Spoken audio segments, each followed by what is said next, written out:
Okay, this time I'm here to talk to you about the load forecast. The load forecasts, plural I should say, that we operate within the System Operations Division of TransPower. So we've received a bit of interest from a number of you over time, including at the last forum here in Wellington, about the load forecast. I wanted to talk to you a little bit today about what we've done in this area, and there's been a few things. First of all, we are starting to report periodically on our load forecast internally. We are preparing for how we're going to publish this in a way that's useful to you as the industry, to help you look at us. And the second one is Richard Ryle will talk to us a little bit later about the Energy Market Services load forecast, which he's developed in order to provide what we will call a little bit superior forecast to the industry. And I guess we'll wrap up with, well, what can we do to deliver you an even enhanced load forecast going forward? And I use the word going forward because I know Dan loves it. So the main load forecast we talk about with respect to the system operator service is the medium-term load forecast. It spans 15 days into the future, including today. It's a regional forecast, which is then spread out to the different nodes by using what we call bus load participation factors, which is basically a scaling factor. It is developed and operates with several components. It's a machine-generated forecast. There's no direct input to the forecasting, although the operators do provide overrides and can guide it along kind of after the fact, and they do quite frequently. Those components, I'll talk about four of them. It's the long-term component, which is like a effectively a 4-week average for similar trading periods. A short-term local component, which is focused on the nearest term 2 days. And then we do have input from the weather, and that gets updated in the last couple days 6-hourly, so that you might see some jumps at that 6-hour point. There's another element which is called the refined element or refined component, and that's basically the forecast learning from its own performance. So starting at the first trading period of the day, it says, well, how have I done compared to the actuals? And it does refine itself. It doesn't generally get all the way there, but it does make some adjustments. Now, I included a link at the bottom. When you get these on the web, you might be able to click that link. Just as a word of warning, when you click on that link about TransPower System Operator Service Load Forecast, it'll take you to something called the EMS Load Forecast document. And that's Energy Management System, rather than Energy Market Services Load Forecast, which is the last line here, which is what Richard will be talking about. So what's the chance of getting two identical acronyms? Pretty close if you start off with an E for energy at the beginning.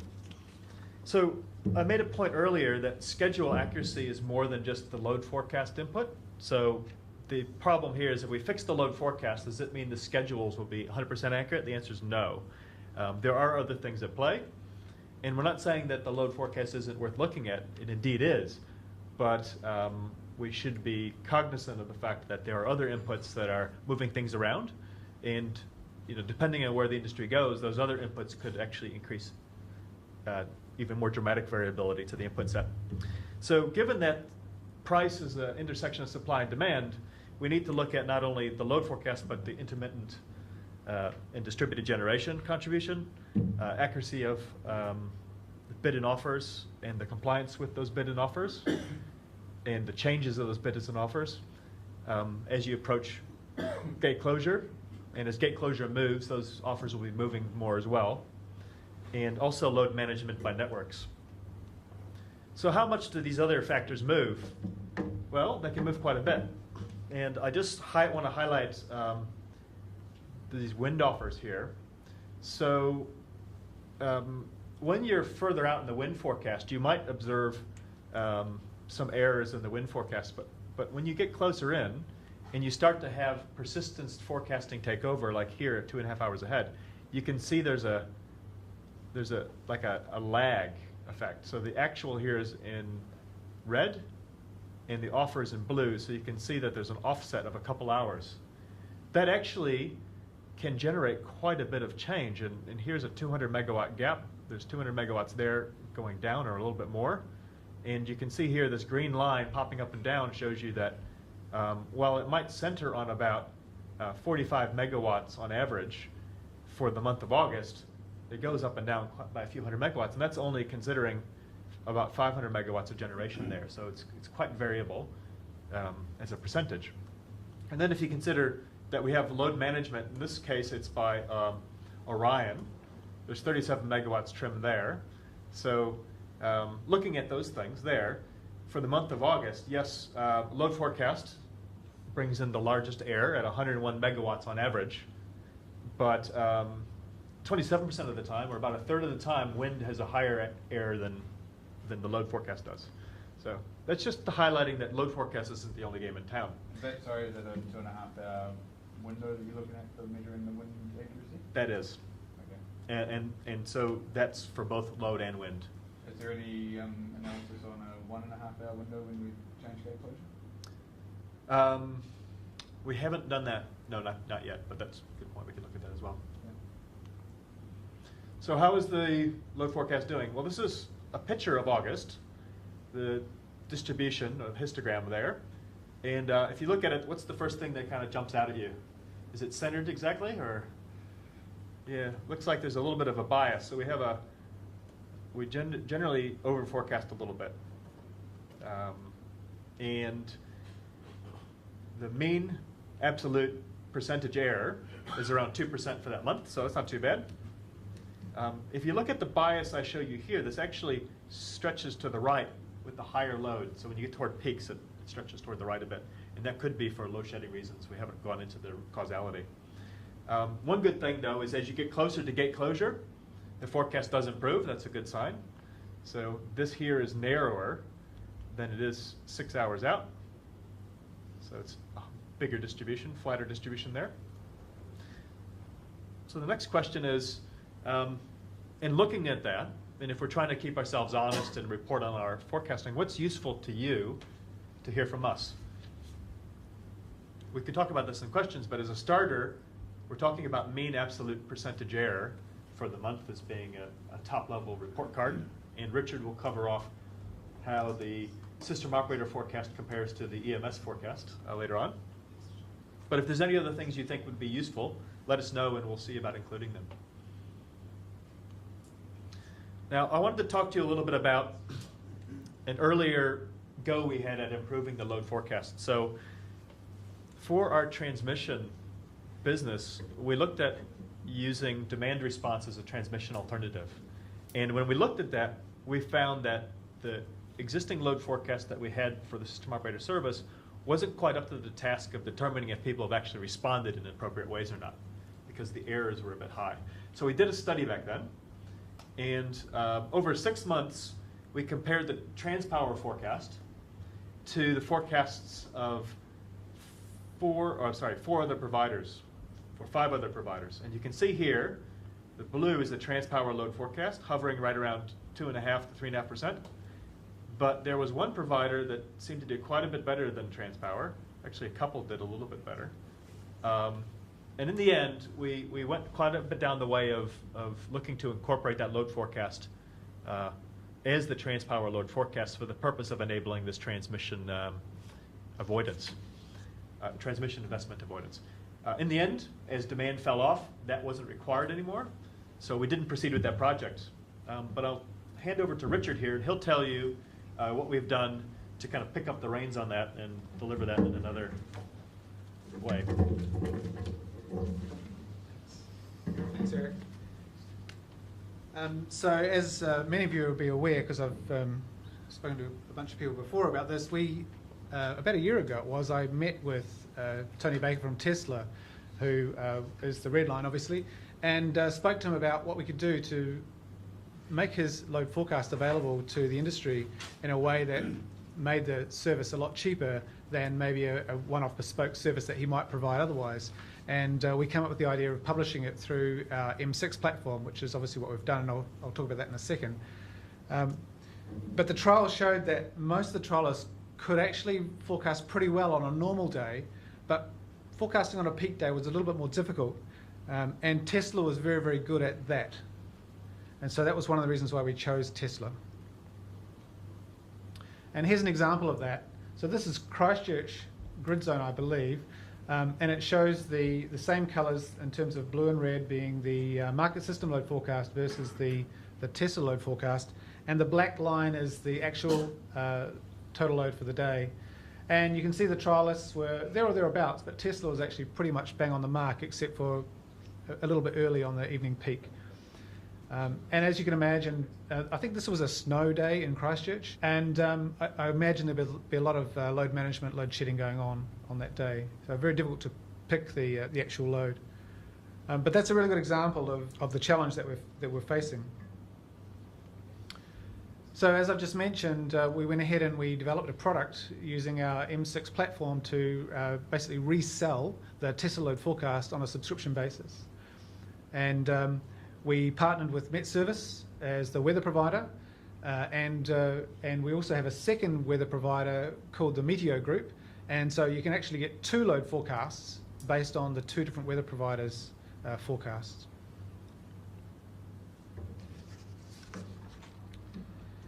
So the Tesla load forecast is a 14-day forecast based on 30-minute increments. It's at the GXP level, and you can aggregate it up to whatever aggregation you wish. This is a regional coincident peak demand aggregation, which is why it's got the horizontal lines. And it shows the different coloration in the graphs shows plus or minus 3 degree variability, what the load would be if the temperature was slightly up or down. The service is available via web service or through the screen. I think I've covered everything there. Thank you. So some of the inputs, including the weather, and just touching on the weather, Eric mentioned that they get an update every 6 hours. We get an update every hour, an updated forecast and an updated actual, which really improves the accuracy of the forecast. So based on the actual load and the 7 weather variables there, Tesla are able to provide a very accurate forecast. Plus, they've got people monitoring the output and tweaking the model every day. And that's how they get the accuracy. And they're building on knowledge that's come from around the world, England, America, and other places. And it's useful to see some of these variables on the screen because you can overlay the weather information against the actual load forecast. And if you want to understand why the forecast was different to the actual maybe for yesterday, quite often you can go back and you can see, oh, well, the weather temperature was forecast to be such and such, but actually it was a bit higher or a bit lower, and that played out in terms of a subtly different actual load versus the forecast. Very powerful. Anyway, the main thing I want to talk to you about is accuracy, because one of the things that people really were interested to see is what's the difference between the Transpower System Operator market system load forecast and the Tesla load forecast. So we're going to show you. And this is based on 2.5 hours out, and it's using the mean absolute percentage error as Eric mentioned. And here it is. So looking at the winter months, because they're pretty critical in terms of getting forecast accurate, you can see that the Tesla load forecast is a bit better than the Transpower load forecast. But having said that, I've got to say it's been a pretty mild winter. And the other thing I'll say is this shows the average for the results for the month, but actually what's really critical is getting those peak days absolutely right, and that's what I'm going to drill into now. So here's the 3 months shown on a day-by-day basis, and you can see those figures that I've shown here on this table are represented in the horizontal lines on this chart here. And you can see the market system load forecast is in orange, and the Tesla load forecast is in blue. And those peak days are the ones that are really important in terms of getting right. And I'm going to pick a few of those days. I'm going to show you 3 days where the peak demand was extreme, and I'll show you what the result was and why. And so starting with the 8th of August, the 8th of August was a very cold day, and for what I understand, it saw the highest load for the evening peak for the year so far. Tesla slightly overplayed the forecast for the morning and evening peak, but being such a high peak day was probably subjected to load management, so maybe that's why they overshot it a little bit. But the mean absolute percentage error was still 1.3%, so it's still a pretty reasonable forecast. And overlaying on that same day, the Tesla load forecast against the market system load forecast, you can see that they outperformed the market system, which is up around 6 to 9% on some of those peak periods. Actually, this is really interesting. For some reason, the market system load forecast overstates the expected load in the early morning hours and the late evening hours, and I'm not sure why that is. Maybe this is something to do with changeover at 11 o'clock. I'm not sure. Anyway, it's something I'd like to look at some more. But the main thing, I think, in terms of the peaks is the morning peak and the evening peak. So picking another day, 26th of July, the prices were particularly high, between 730 and 800 in the North Island. And in this case, you can see a similar outcome. Actually, pretty good result in this period here, which was the next period after the high prices, as I understand it, but not quite, sort of up around the 6.5% at that peak period. And on the 2nd of June, again, this was an interesting day in that the prices went to $5,000, I believe, on this day in the evening, 5:30 to 6:30 period. And again, we've got the market system up around the 6% mark on their forecast. So, as Eric stated, the load forecast is only one element, and there's other things at play here. And so we need to drill in a bit more and find out what's actually going on, what's driving the load forecast. But the question in my mind is, what difference would it make to the market if the load forecast was more accurate? Or to put it another way, how much more accurate does it need to be to make a difference? Okay, so I'm going to hand over to Eric, and we're going to talk about what happens next and how we're going to get it into the market system. So actually, we realize it's really important to have good information to support trading. We also realize that people will procure their own types of information as well to try to get their own proprietary advantage and stuff like that. And in this case, what we were able to do is we were able to offer a service, although be it for a fee to recover costs, etc., that allowed us to offer the service that otherwise wouldn't be available. That said, though, as Richard said, the real interest here is getting it into the market system. Now, in 2012, we did that study, and it culminated in 2014 with a decision not to proceed with our demand response as a transmission alternative program, which, because that was being funded from Commerce Commission money, meant we couldn't really spend it on the improved load forecast. Now, that doesn't mean that there wasn't a net benefit for the industry at that time, but it just would have had to been funded through another means. Now, subsequent to that, we've renegotiated our system operator service provider agreement with the Electricity Authority, and what that gives us is the ability to basically say, hey, we've got something here we think of a good benefit for the industry as a whole. Do you agree? If so, let's go do it. And so that's called an enhancement project. Now this year, you'll hear about later, or John actually already mentioned, there's an electronic dispatch facility enhancement that we're running through this process for the first time. It's an annual process. We provide a proposal to the Electricity Authority. They include it in their appropriations consultation, and then there's a decision about whether we proceed, and then we can embark on a process.